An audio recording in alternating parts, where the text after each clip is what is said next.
Let's get started!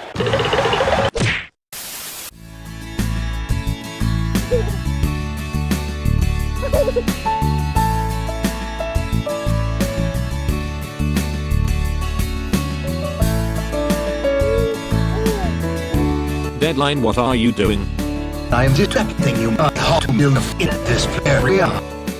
You're seriously falling for that trick? But there No buts. Let's begin. As usual with the channel, this video will be more of a things that don't make sense in this chapter than an actual recap. First we get to the infiltrators who need to create a ruckus. How are there still doubts on the heroes when they are complete paragons of virtue and are perfect in every way? They can make huge structures, provide unlimited housing, supplies, water, electricity, and everything under the sun. For short, the good guys are perfect, and there's nothing to complain about. Also, it's kinda silly that they spend all this effort for Libera only for the stupid blood-drinking parasite to not even show up within 10 kilometers of UA. Also, what's up with Deadline and spies? When he never once used any information gathered to adapt to anything.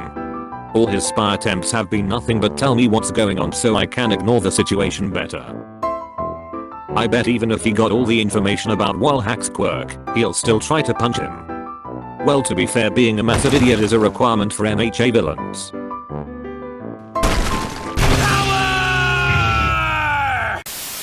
Then there's the outcome of Class A's little quest. Glad to see kids being ordered around to do dangerous jobs while the adults casually chill. It teaches them discipline, obedience, and if they die then they suck because they're bad at surviving. Circle alive! Why even send kids outside to do some searching when Big Thought over here can just grow to epic proportions and keep watch? Maybe add in some actual tracking works from civilians perhaps. Oh wait, she's not there when the kids arrived home, and she's a female character in MHA, which means she— Oh no!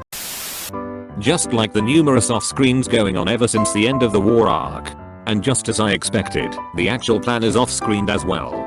I think this is to allow the heroes to pull stupid shit in the finale and just say they prepared this beforehand. Think of it like an acceptable form of Deus Ex Machina. And then they're out again. Because UA thinks Class A is the only hero class there. We're such disappointing students! And instead of the robots, they send real human kids. Probably because robots with intelligent AI are f***ing expensive. Once again it's shown that the heroes can build structures lightning fast, rendering all the damages caused by villains pointless. And then we get to the Telefalcon scene, where they talk about saving mass murderers because I don't f***ing know why. I couldn't help but ask, but what about Deadline, Intel, Marble, Big Boy, the second assassin, Mastermind, what about them? So basically we need to understand these three for whatever the reason and the rest can go screw themselves. Wow, I can't find a flaw in his logic. Also Sunbut, general rule, ignore Sunbut. And finally, Deadline stole the black phone from fellow reptile because he thought he's better at pressing buttons. Little did he know it's not even charged and Death Note just trolled them both. No, seriously, Deadline pressed the button and detonated all his infiltrators. Why the f*** is Marksman the only one who got blown up? What the f*** is with MHA and female characters? Jokes aside, this panel has no impact at all. Everyone knows all MHA villains do is suck, lose against heroes, and suck against heroes. Even up to now they're still the ones on the back foot, and so in the back foot from being stomped by heroes they reach the other side of the planet. Heroes have these self-sustaining evacuation centers while the villains are more like hobos living under a bridge thinking they can take out a Terminator with a baseball bat they found in a dumpster.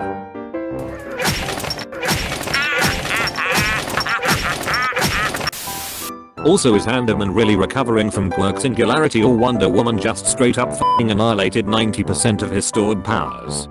I can't believe this is gonna be the final fight and the villains are 10 times weaker than the last battle. Sad mans, I wouldn't count on it, the villains are screwed.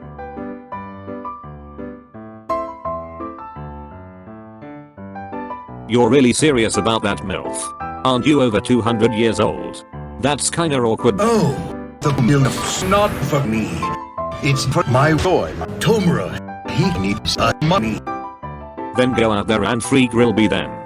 But Kurokiri's not a MILF. How can you be sure his powers didn't come from one?